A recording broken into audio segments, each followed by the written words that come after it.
आपका स्वागत है। और जो आज हम बात करेंगे गोदान की हम बात कर रहे हैं। गोदान में किसान जीवन के परिप्रेक्ष्य में हम उसकी चर्चा कर रहे हैं। और हमने कहाँ तक देखा था, पहला भाग यदि आपने नहीं देखा है तो आपको कम समझ में आएगा। इग्नू का जो कोर्स कोड है MHD3 MA हिंदी पाठ्यक्रम के तहत MHD3 गोदान का अध्ययन हम कर रहे हैं। और गोदान में खंड 1 इकाई 1 और उसमें भी आपका जो शीर्षक है किसान जीवन के परिप्रेक्ष्य में गोदान की स्थिति क्या है, वह पहला भाग हमने चर्चा कर चुका है। यह 2 भाग में होगा, इकाई 1 खंड 1 इकाई 1 याद रखिए। और आज फिर हम यहाँ से देखेंगे कि आगे क्या स्थिति बनती है। गोदान में हो रही धनिया किसानों का आर्थिक सामाजिक शोषण को कैसे दर्शाते हैं, यह हम यहाँ पे देखने वाले हैं। ठीक है दोस्तों, ठीक है। तो यहाँ पे घबराइएगा नहीं, हम बहुत ही आसानी से देखेंगे। तो आइए देखते हैं। गोदान में हो रही धनिया मोटा छोटा खाकर मर्जात के साथ रहना चाहते हैं। पहला भाग देखे नहीं है तो भी समझ में आएगा, लेकिन उतना अच्छा नहीं। वे एक किसान के रूप में जीवन बसर करते रहने के लिए प्रयत्नशील है। गाय पालने की छोटी इच्छा जरूर है, परंतु नीति और धर्म के मार्ग पर चलकर इस इच्छा को पूरी करना चाहते हैं। ठीक है दोस्तों, परंतु नीति और धर्म के रास्ते पर चलकर इस इच्छा को पूरी करना चाहते हैं। मेहनती हैं, ईमानदार हैं, परंतु वर्तमान व्यवस्था में अपनी मर्यादा का पालन नहीं कर पाते। किसानी और मर्यादा में से उन्हें किसी एक को तिलांजलि देनी है। होरी किसान बने रहना चाहता है, परंतु रह नहीं पाता। प्रेमचंद ने होरी की इस कामना के विरोधियों के अंतर संबंध और उसके हथकंडों का पर्दाफाश किया है। प्रेमचंद प्रथमा जमींदार विरोधी थे। इस तंत्र की पद्धति का उद्घाटन करते हुए साम्राज्यवाद विरोधी हो गया। गोदान में अंग्रेजी राज का पोषण राज्य कर्मचारियों के द्वारा होता है। होरी के गांव में पटेश्वरी सरकारी नौकर है। वह एक बार धमकाते हुए कहता है, मैं जमींदार या महाजन का नौकर नहीं हूँ। सरकार बहादुर जमींदार या महाजन का नौकर नहीं हूँ, सरकार बहादुर का नौकर हूँ, जिसकी दुनिया भर में राज है और जो तुम्हारे महाजन और जमींदार दोनों का मालिक है, ऐसा कहता है। प्रेमचंद ने जमींदार की असलियत का बयान करते हुए शक्तिशाली ब्रिटिश राज के शोषण एवं आतंक की ओर इशारा किया है। राज साहब कहते हैं, हम बिच्छू नहीं है कि अनायासी सबको डंक मारते फिरें। न गरीबों का गला दबाना कोई बड़े आनंद का काम है, परंतु करे क्या। यह राय साहब अमरपाल सिंह है ना राय साहब। अफसरों को दावतें कहाँ से दूं, सरकारी चंदे कहाँ से दूं, आएगा तो आसामियों के ही घर से। आप समझते होंगे जमींदार और ताल्लुकदार सारे संसार का सुख भोग रहे हैं। उनकी असली हालत का आपको ज्ञान नहीं। अगर वह धर्मात्मा बनकर रहे तो उनका जिंदा रहना मुश्किल हो जाएगा। अफसरों को डालियां न दे तो जेल खाना हो जाए। एक दूसरे प्रसंग में वह कहते हैं, वसूली सरकार के घर गई, बकाया आसामियों ने दबा लिया, तब मैं कहाँ जाऊँ। तात्पर्य यह है कि होरी का शोषण सूत्र अंग्रेजी राज तक जाता है। प्रेमचंद ने चूंकि अंग्रेजियों की शोषण प्रक्रिया का उद्घाटन नहीं किया, इसलिए आवश्यकता अनुसार उस ओर इशारा करके अपनी मूल कथा भूमि में लौट आते हैं। यदि होरी से पूछा जाए तो यही कहेगा कि लगान की अधिकता सबसे अधिक पीड़क है। धनिया सोचती है, यद्यपि अपने विवाहित जीवन के इन 20 वर्षों में उसे अच्छी तरह अनुभव हो गया कि चाहे कितनी ही कतर ब्योत करो, कितना ही पेट तन काटो, चाहे एक कौड़ी को दांत से पकड़ो, मगर लगान बेबाक होना मुश्किल है। फिर जमींदार का कारिंदा कभी लगान की रसीद नहीं देता, इसलिए जब भी जमींदार किसी किसान को दंडित करना चाहता है उस पर बकाया लगान का दावा कर देता है। इस तरह 2-3 बार लगान चुका देने के बाद एक स्थिति ऐसी आती है कि जब किसान रुपए नहीं जुटा पाता और फिर उसे खेत से बेदखल कर दिया जाता है, उसके मौरूसी छीन लिए जाते हैं। गोबर कहता है, मैं अदालत में तुमसे गंगा जली उठवाकर रुपए दूंगा। इसी गांव में 100 शहादतें दिलाकर साबित कर दूंगा कि तुम रसीद नहीं देते। सीधे साधे किसान है, कुछ बोलते नहीं तो तुमने समझ लिया है कि सब काट के उल्लू हैं।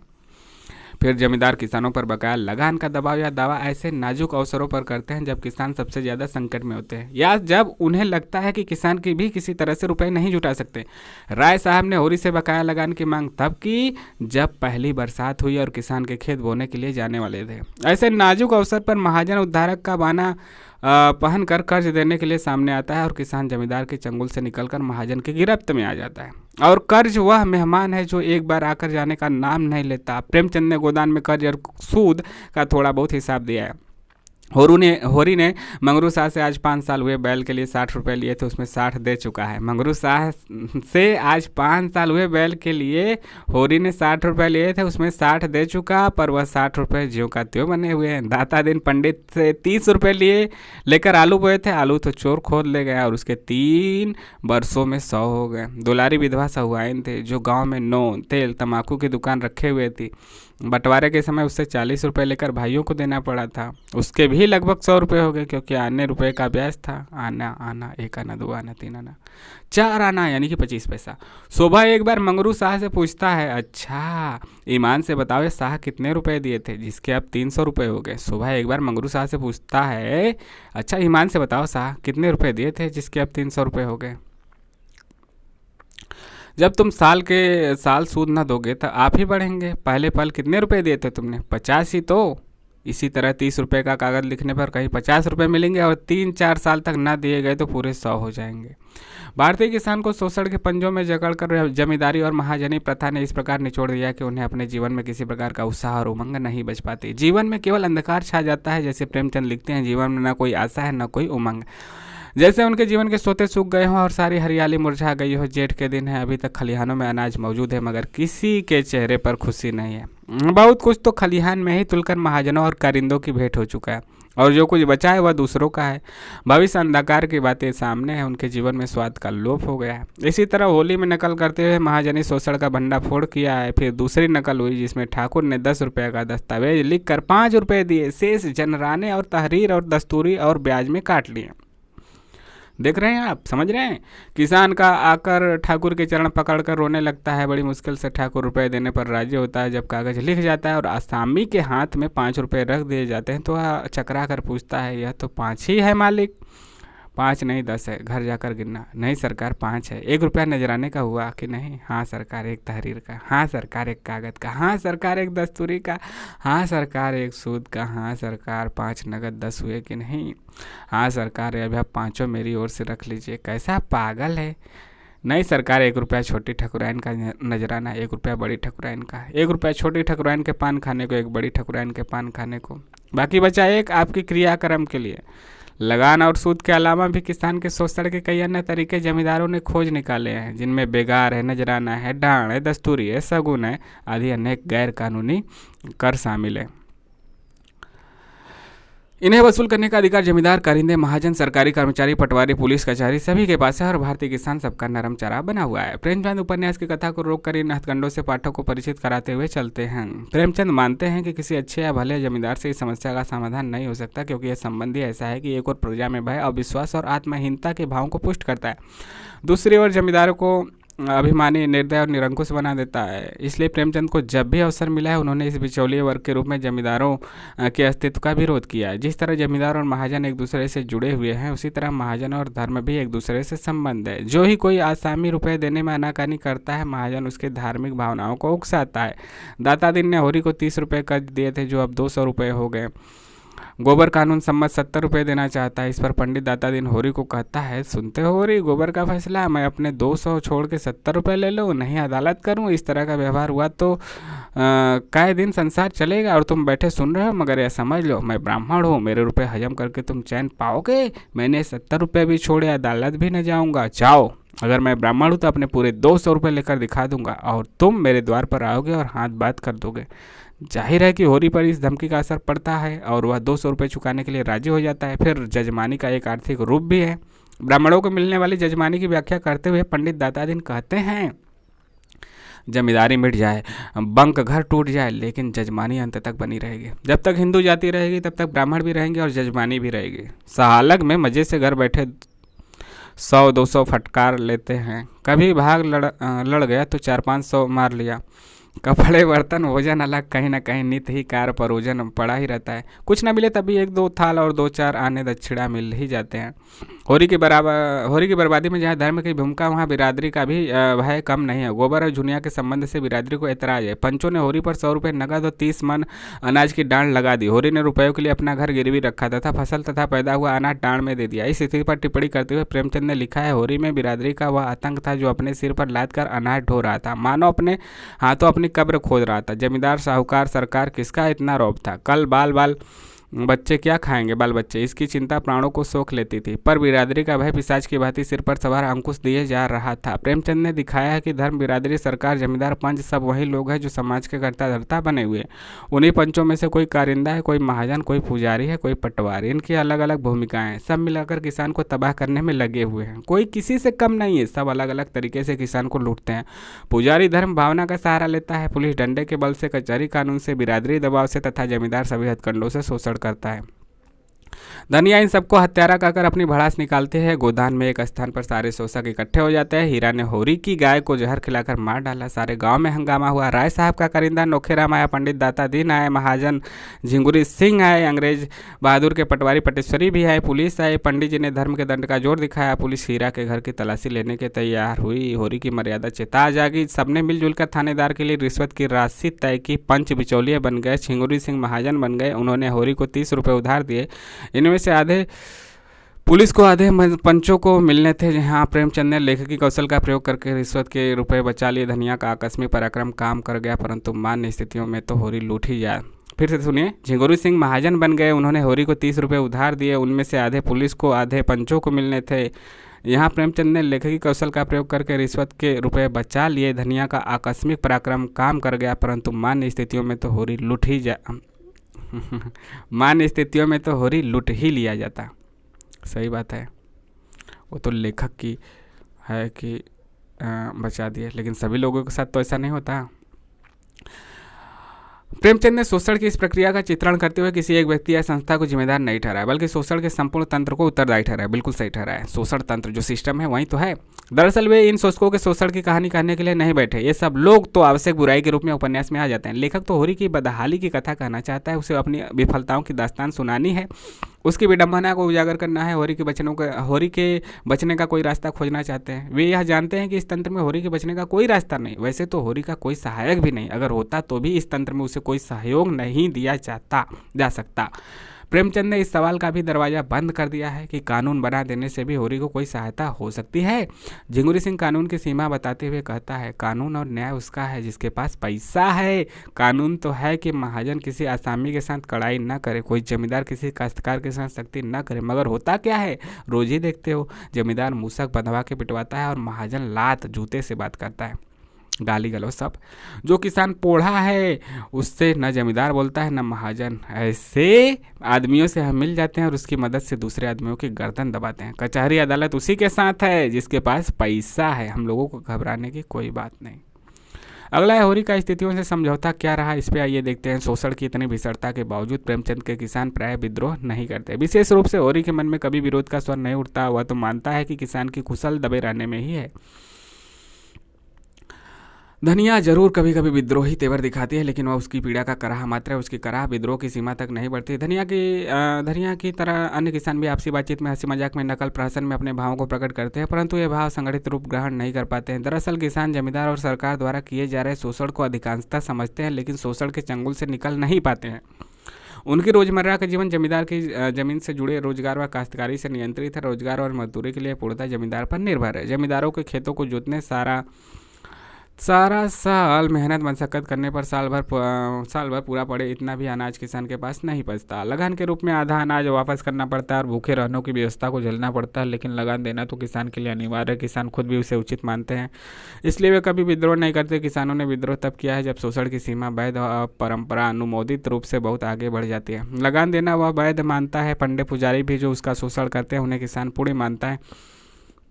महाजनी शोषण से किसान पीड़ित तो बहुत होता है, परंतु यह आमतौर से उपकार के रुपए लिए गया कर्ज होता है। रुपया लेते वक्त किसान को महाजन की चिरवरी करनी पड़ती है, तब वो एहसान करता है और रुपए उधार देता है, इसलिए उनके प्रति भी घृणा दब जाती है। होरी तो आम भारतीय किसानों की तरह असमानता की परंपरागत संस्कृति में विश्वास करता है, इसलिए अपने शोषकों को अशोषकों के रूप में नहीं पहचानता और उन्हें अपने हितैषी के रूप में समझता है। इसलिए अपनी बदहाली के लिए अपने भाग्य व कर्मफल को दोष देकर संतुष्ट हो जाता है। प्रेमचंद के साहित्य की सबसे बड़ी विशेषता है कि इसमें उन्होंने किसानों के शोषकों की सुस्पष्ट तस्वीर पेश की है। होरी की बदहाली के जिम्मेदार लोग पाठकों को स्पष्ट रूप से दिखाई देते हैं। सही बात है। गोदान भारतीय सीमांत किसान के जीवन संघर्ष का वास्तववादी उपन्यास है। होरी का शोषक शक्तियों द्वारा हो रहा शोषण और उसकी असहायता तथा व्यथा को हमारे सामने साकार करने वाली प्रेमचंद की यह रचना हिंदी उपन्यास साहित्य की सर्वोत्कृष्ट रचना मानी जाती है। कारण यह रचना पहली बार समाज के सबसे परिश्रमी लेकिन अभाव में रहने के लिए मजबूर साधनहीन वंचित किसान के जीवन यथार्थ को हमारे सामने प्रस्तुत करती है। अर्थ उत्पादन के मूल साधनों के असमान बंटवारे, असमान अधिकार और भागीदारी पर सवाल उठाती है। होरी और धनिया के जीवन भर के परिश्रम का मूल्य उन्हें अपनी 5 बीघे जमीन से बेदखल करके मजदूर में परिवर्तित करके मिलती है। क्या मिला? जमीन और सत्ता के अधिकारियों द्वारा महाजन पुलिस पुरोहितों की सहायता से गरीब किसानों के निरंतर शोषण किए जाने की साजिशें रचाई जाती है। लगान, डांड व धर्मपुड़ के नाम पर शोषण की इस प्रक्रिया में अंततः किसान सब कुछ हाथ से धो बैठता है। शोषकों के षड्यंत्र और दबाव को महसूस तो करता है लेकिन विरोध में शब्द भी नहीं करता। परंपरागत मानसिकता और अंधविश्वासों से यह भी घिरा हुआ है। वह इसे अपनी नियति मानकर स्वीकार करता चलता है। जब तक इस अंधकार से निकलने का रास्ता उसे नहीं मिलता वह इसमें गहरे डूबता चला जाएगा। इसका उसे एहसास भी होता है। होरी शोषण के इस षड्यंत्र में फंसता चला जाता है। प्रेमचंद ने होरी को केवल गरीब निर्धन किसानों के रूप में ही चित्रित नहीं किया बल्कि अंधविश्वासी, रूढ़िग्रस्त, धर्म भीरू और दिखावे की भावना रखने वाले ग्रामीण किसान के रूप में भी चित्रित किया है। होरी का अपड़ गंवार अंधविश्वासी धर्म भीरू होना उस समाज की उपज है जिसे होरी के जैसे किसानों को इसी दशा और मानसिक स्थिति में रखने से फायदा है। एक निर्जीव साधन बनाकर रखने में जमींदार, साहूकार और पुरोहितों का स्वार्थ ही स्वार्थ है। यह निर्जीव साधन इसे अपना प्रारब्ध मानकर बिना विरोध किए चुपचाप जिए चला जाता है।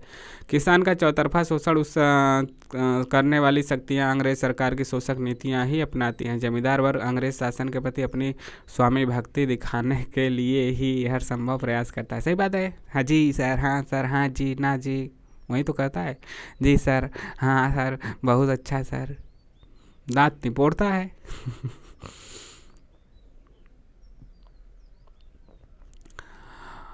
हर संभव प्रयास करता है किसानों से दोगुना चौगुना लगान वसूल करके सरकारी तिजोरियां भरकर अपनी स्वामी भक्ति का प्रमाण देना चाहता है। इस प्रक्रिया में किसानों को उनकी जमीन से बेदखल करके उन्हें किसान से मजदूर बनाए जाने की पूरी कोशिश की जाती रही है। होरी का प्रयास केवल 5 बीघे खेत को जी जान से बचाने और मजदूर बनने से बचने का आखिरी प्रयास है। प्रेमचंद मानते हैं कि जब तक जमींदारी व्यवस्था समाप्त नहीं होगी किसानों का जमीन से बेदखल होकर मजदूर बनना टल नहीं सकता। प्रेमचंद शोषण की इस प्रक्रिया के लिए किसी एक व्यक्ति या संस्था को जिम्मेदार नहीं मानते बल्कि शोषण के संपूर्ण तंत्र को इसके लिए जिम्मेदार मानते हैं। गोदान में होरी की बदहाली की कथा के द्वारा यह भी बताते हैं कि केवल ऊपरी सुधारों से किसानों का भला नहीं हो सकता। किसानों के भलाई के लिए इस तंत्र को, पूरी व्यवस्था को बदलना जरूरी है। जमींदारी प्रथा को समाप्ति किए जाने से के लिए कानून प्रावधान भी सक्षम हो सकेंगे अथवा नहीं, इसके बारे में प्रेमचंद आशंकित है। सरकारी तंत्र से जुड़े सभी सरकारी अधिकारी और जमींदारी से जुड़े कारिंदे, महाजन और पुरोहित तक किसी भी कानून को लागू न होने देने की पूरी कोशिश करेंगे क्योंकि इन सभी का स्वार्थ एक दूसरे से जुड़ा हुआ है। सत्ता और धन के जोर पर कानून को भी यही लोग खरीद लेंगे और कानून भी गरीब किसान को सहायता नहीं कर पाएगा। न्याय मिलने की बात से तो बहुत दूर है। सही बात है। जिनके पास पैसा है खरीद लेते हैं, मिला लेते हैं उन व्यक्तियों को जो हैं शासन में, न्याय में।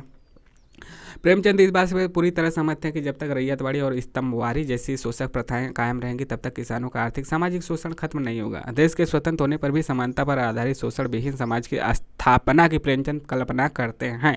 इस कल्पना को साकार होने का विश्वास उन्हें शहर में मजदूरी करके पेट पाल रहे गोबर के विचार चेतना में आए बदलाव के रूप में मिलता है। होरी के परंपरागत मान्यता और अंधविश्वास को दूर करने की गोबर कोशिश करता है। कर्म और जन्म सिद्धांत की झूठी गढ़ी हुई कहानी पर विश्वास करके अमीर गरीब होने का भाग्य लिखा मानकर चुपचाप शोषण को सहते जाना गोबर की चेतना को माने नहीं। समाज के कुछ ठेकेदार अपने स्वार्थ के लिए समय समय पर बहुजन समाज के धर्म को नाम पर लूटे जा रहे हैं। पाप पुण्य की कल्पना, धर्म के आतंक, अंधविश्वास से घिरे होरी को इस सबसे बाहर निकलने का गोबर अपने तरीके से बहुत प्रयास करता है लेकिन होरी उसकी एक नहीं सुनता। असमानता और भेदभाव को जन्म देने वाले इन विश्वासों का प्रेमचंद ने बार बार गोबर के माध्यम से खंडन किया है। गांव से शहरों में मजदूरी की तलाश में जा बसे मजदूरों और स्वतंत्रता और समानता की चेतना का जागृत होना नगरीकरण, औद्योगिकरण से संभव हो पाया है। गोबर जैसे किसानों से मजदूर बनी नई पीढ़ी अधिक निश्चिंत, निर्भीक, समझदार और विद्रोही बन रही है। चौतरफा होने वाले शोषण को झेलते रहने के बावजूद होरी जैसे किसान विद्रोह नहीं करते क्योंकि वे इसे अपना भाग्य मानकर कर्म फल को के दोष को देकर संतुष्ट हो जाते हैं। असमानता की परंपरागत संस्कृति में विश्वास करते हैं। शोषकों की शोषक प्रवृत्ति को समझकर भी उसमें दबे रहने में ही अपनी भलाई देखते हैं। उनके मन के विद्रोही भाव संगठित रूप ग्रहण नहीं कर पाते हैं। प्रेमचंद द्वारा चित्रित किसान दो प्रकार की असमानताओं में विश्वास करता है। पहला एक है आर्थिक असमानता, दूसरा है जाति के आधार पर तय श्रेणीगत असमानता। पैसा, आर्थिक मतलब पैसा, और जाति मतलब कि वही जाति है ना, ठाकुर पंडित लोहार कुहार कुम्हार। यह अतः दो प्रकार से विभाजित किसान शक्ति का एक साथ संगठित होकर आर्थिक और सामाजिक मोर्चे पर विद्रोह करना भारतीय समाज व्यवस्था में संभव नहीं लगता है। जब तक कि सामाजिक समानता पर आधारित शोषण विहीन समाज व्यवस्था यहाँ पर स्थापित नहीं होती। आर्थिक समानता और न्याय की कल्पना महज एक कल्पना मात्र है। आर्थिक समानता और न्याय की कल्पना महज एक कल्पना मात्र ही हो सकती है। अब हम पहुंच चुके हैं जो हम किसान के परिप्रेक्ष्य में, किसान जीवन के परिप्रेक्ष्य में गोदान का विश्लेषण कर रहे हैं, समीक्षा कर रहे हैं उसके सारांश पे, जो कि आपने अब तक कुछ भी नहीं देखा, कुछ भी नहीं देखना चाहते तो लास्ट के ये 5-7 मिनट देख लीजिए। सारांश बहुत ज़रूरी है। सारांश भी यदि आप पढ़ के चले गए तो आपको कम से कम अच्छे नंबर मिल सकते हैं, लेकिन परिप्रेक्ष्य सभी को समझने के लिए पूरा देख सकते हैं। तो आपको जैसा उचित लगे वैसा कीजिए, ठीक है। आगे देखते हैं भैया। इस इकाई का आपने ध्यानपूर्वक अध्ययन किया, आपने निश्चित रूप से महसूस किया होगा कि प्रेमचंद का गोदान किसान जीवन के संघर्ष को अभिव्यक्त करने वाली सबसे महत्वपूर्ण रचना है। यह प्रेमचंद की आकस्मिक रचना नहीं है, वरन उनके जीवन भर के सर्जनात्मक प्रयासों का निष्कर्ष है। क्यों? क्योंकि 1936 में आया था, आखिरी जीवन के आखिरी समय में। होरी जैसे अल्प भूधारक किसान का जीवन भर सामंती व्यवस्था के विरुद्ध संघर्ष भारतीय किसान के त्रासदी को हमारे समक्ष स्पष्ट कर देता है। अपनी जान और कुल मर्यादा से भी प्यारी जमीन को बचाने के प्रयास से में अपना सब कुछ खोकर वह मजदूर हो जाने पर विवश हो जाता है। जमींदार, साहूकार, अफसर, पटवारी, पुरोहित जैसी अनेक शोषक शक्तियां किसान को भूमि से वंचित कर मजदूरी की ओर धकेलने में सहायक हो जाती हैं। कौन कौन? उस समय जमींदार, साहूकार, अफसर, पटवारी, पुरोहित, और इस समय भी तो हैं, दूसरे रूप में है लेकिन उसी रूप में है। मंत्री, विधायक, अफसर, पटवारी, पुरोहित। शोषक यहाँ जमींदार ही है जो पहले सामंतवाद को पोषित कर रहा था, अब पूंजीवादी व्यवस्था का नियामक होता चला जा रहा है। वास्तव में गोदान एक ऐसे कालखंड की कथा है जिसमें सामंती समाज के अंग किसान और जमींदार दोनों ही मिट रहे हैं। किसान और जमींदार दोनों ही मिट रहे हैं और पूंजीवादी समाज के मजदूर तथा उद्योगपति उनकी जगह ले रहे हैं। ठीक है, पूंजीवादी समाज के मजदूर किसान की जगह, मजदूर जमींदार की जगह उद्योगपति ने जगह ली आज़ादी के बाद।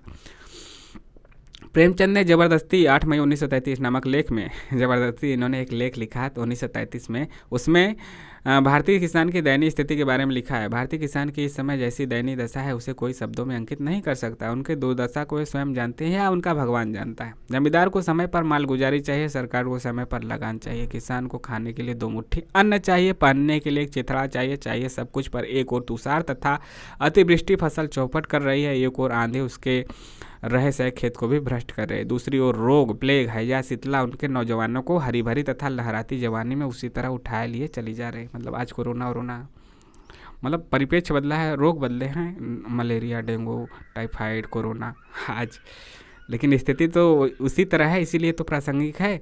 जिस तरह लहलाता खेत अभी 6 दिन पूर्व के पत्थर पाले से जल गया, गल्ला पैदा हो रहा था, पर भाव इतना मंदा है कि कोई 2 वक्त भोजन भी नहीं कर सकता। स्त्री के तन पर जो 2-4 गहने थे वे साहूकार के पेट से बचकर सरकार की मालगुजारी के पेट में चले गए। नन्हे बच्चे जो चिथड़े ओढ़कर जाड़ा काटते थे वहीं अब उनका पिता पहनकर अपने तन की लाश ढक रहा है। माता के पास केवल इतना ही वस्त्र है जितने से वह घूंघट काट सके, धोती चाहे घुटने तक ही क्यों न खिसक आए। प्रेमचंद अपने लेखों में बार बार किसान द्वारा एक बार कर्ज लेने पर जिंदगी भर तक उस कर्जे के बोझ को ढोते रहने की व्यवस्था को रेखांकित करते हैं। होरी द्वारा कर्ज से मुक्ति के लिए जी जान से की जाने वाली कोशिशें उसकी व्यवस्था को बयान करती हैं। चौतरफा शोषण को झेलने के लिए मजबूर होरी कुछ न कर पाने की स्थिति में भाग्य पर दोष लगाकर शिथिल हो जाता है। मजबूरी में ही सही, जमींदारों के पैर सहलाने में ही वो अपना भला समझता है। किसानों के भाग्यवादी अंधविश्वासी होने के कारण भी उसका सामाजिक आर्थिक शोषण होने की संभावनाएं बढ़ती रहती है। प्रेमचंद ने किसानों के शोषण की इस न खत्म होने वाली श्रृंखला में होरी पर बिरादरी द्वारा लगाए गए जुर्माने और डांड के प्रसंग को विस्तार से हमारे सामने प्रस्तुत किया है। जाति प्रधान समाज व्यवस्था के निष्ठुर अमानवीय ने होरी पर लगाए जुर्माने और डांड को चुकाने के लिए होरी खुद ही अनाज के टोकरे भर भर कर पंचायत में पहुंचा आता है। वह बिरादरी द्वारा बहिष्कृत किए जाने के डर से विवश होकर यह सब करता है। उसका शोषण करने वाले के समझ समर्पण अपने बचाव का ही प्रयास है। समर्पण और समझौता किसान जीवन की त्रासदी के 2 महत्वपूर्ण सत्य हैं। क्या? समर्पण और समझौता। प्रेमचंद होरी के माध्यम से भारतीय किसान के चौतरफा शोषण के कारण हुई उसकी दयनीय स्थिति को उजागर करते हैं। महाजनी सभ्यता के पूंजीवादी व्यवस्था के रूप में उभरते खतरे को प्रेमचंद जान चुके थे। किसान और उसके भूमि से जुड़े रिश्तों को धीरे धीरे यह खत्म कर रही थी तो जमींदारों को कर्ज दे देकर उसके अस्तित्व को मिटा रही थी। कृषक सभ्यता के ये दोनों स्तंभ धराशायी हो रहे थे कि होरी का किसान से मजदूर बनना इसी वास्तविकता को दर्शाता है। होरी का यह निर्णय उसका अपना नहीं है कि उसकी व्यवस्था है और उसकी आर्थिक, सामाजिक, सांस्कृतिक, धार्मिक दबावों का परिणाम है। आर्थिक रूप से, सामाजिक रूप से, सांस्कृतिक रूप से, धार्मिक रूप से हम देखते हैं कि प्रेमचंद में कृषक सभ्यता, संयुक्त परिवार व्यवस्था आदि के प्रति मोह है, लेकिन उसका यह अर्थ कदापि नहीं कि प्रेमचंद जमींदारी प्रथा या सामंती प्रथा में जी रहे किसानों के शोषण का विरोध नहीं करते हैं। जमींदारी प्रथा के शोषण के तरीकों का उन्होंने पर्दाफाश किया है, लेकिन औद्योगिकरण और नगरीकरण के कारण व्यक्तिगत संबंधों में पड़ने वाली दरार को वे अच्छी प्रकार समझ चुके थे। होरी और गोबर के बीच में समाप्त होते नेह और गोबर का केवल अपने बारे में सोचना इसी का संकेत है। गोबर अपनी कमाई का एक पैसा भी घर नहीं भेजता और उसे यह व्यवहार युक्ति संगत भी लगता है। वे लोग तो रुपए पाते ही आकाश में उड़ने लगेंगे, दादा को तुरंत गाय खरीदने और अम्मा को गहने बनवाने की धुन सवार हो जाएगी। तो एक तरीके से सही भी सोच रहे थे। होरी और धनिया की बेहतर जीवन की जो आशाएं गोबर के साथ जुड़ी थी वह सब गोबर के स्वार्थपूर्ण व्यवहार से चूर चूर हो जाती है। प्रेमचंद इन बदलते संबंधों के प्रति चिंतित थे और महाजनी सभ्यता को इसके लिए जिम्मेदार मानते थे, जिसके कि अपनी मौरूसी की 5 बीघा जमीन को जी जान से बचाने की कोशिश करते होरी धनिया के माध्यम से हमारे सामने स्पष्ट कर देते हैं। जमींदारी प्रथा भी चरमराती अवस्था में जैसे तैसे कर्ज के सहारे जीवित थी। महाजनों बैंकरों की चिरौरी करके अपनी झूठी शान बचाने के लिए और सरकारी अधिकारियों की आवभगत के लिए रुपया उधार लेकर किसी तरह अंतिम सांसें ले रही थी। आपने इस इकाई के माध्यम के दौरान यह महसूस किया होगा कि होरी की गाय की लालसा और उसे पाने और खोने की घटनाओं का महत्व केवल होरी के जीवन की त्रासदी की ही अभिव्यक्ति नहीं है, बल्कि उसके सामाजिक, आर्थिक, सांस्कृतिक स्थिति की वास्तविकता को उजागर करने की यथार्थवादी दृष्टि भी है। गोदान काल के प्रेमचंद को यह विश्वास होने लगा था कि 20वीं सदी समाजवाद की सदा होगी, जिसमें अमीर गरीब के बीच की गहरी खाई को कम किया जाएगा। लेकिन कम है नहीं है। प्रेमचंद समझने लगे थे कि तमाम विरोधियों के बावजूद समाजवाद को रोकना आसान नहीं होगा और यह आकर ही रहेगा। निकट भविष्य में आजकल का पूंजीवाद जमीन पर पड़ा होगा और उसकी लाश पर समाजवाद की धारा बह रही होगी। प्रेमचंद बहुत हद तक नेहरू जी के भारत में समाजवादी व्यवस्था ही असमानता और शोषण को खत्म कर सकती है, इस विचार से सहमति दर्शाते हैं। गोदान में राय साहब द्वारा इस विचार की अभिव्यक्ति इस प्रकार हुई है: जब तक किसानों को ये रियायतें अधिकार के रूप में न मिलेंगी, केवल सद्भावना के आधार पर उनकी दशा नहीं सुधर सकती। स्वेच्छा अगर स्वार्थ छोड़ दे तो अपवाद है। मैं खुद सद्भावना अवश्य करते हुए भी स्वार्थ नहीं छोड़ सकता और चाहता हूँ कि हमारे वर्ग को शासन और नीति के बल से अपना स्वार्थ छोड़ने के लिए मजबूर किया जाए। मैं चाहता हूँ, प्रेमचंद कहते हैं कि मैं चाहता हूं कि हमारे वर्ग को शासन और नीति के बल से अपना स्वार्थ छोड़ने के लिए मजबूर किया जाए।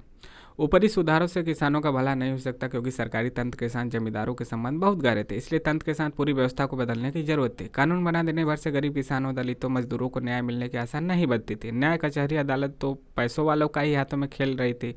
अंग्रेजों के साथ मिलकर भारतीय सामान्य जमींदार छोटे छोटे रियासतों के नवाब राज्य का नियंत्रण और नीतियों का निर्धारण कर रहे थे। किसानों का सीधा संघर्ष अंग्रेजी सरकार, सामान्य जमींदार, अफसर और महाजनों से था। ये सभी गोलबंद होकर अपनी स्वार्थ पूर्ति के लिए एक दूसरे का साथ देते हुए किसानों का शोषण कर रहे थे। हम देख रहे हैं कि गोदान में किसान और जमींदारों के बीच संघर्ष का कोई संकेत नहीं मिलता है।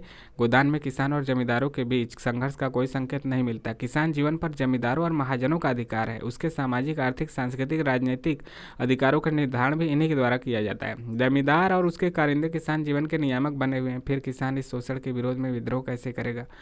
करने की सोच भी नहीं सकता। मानवीय अस्तित्व, बुनियादी जरूरतों को पूरा करने के लिए किसान सर्वथा इन्हीं शोषकों की मर्जी पर निर्भर है। गाय की अभिलाषा रखने वाला होरी अपनी इच्छा पूरी नहीं कर पाता। यह समाज का वही वंचित तबका है जो भारतीय जाति व्यवस्था के अंतर्गत निम्न जातियों में शामिल है। जातियों के आधार पर इनकी सामाजिक दर्जा तय है, बल्कि व्यवसाय तथा उत्पादन के साधनों के साथ इनका संबंध भी है।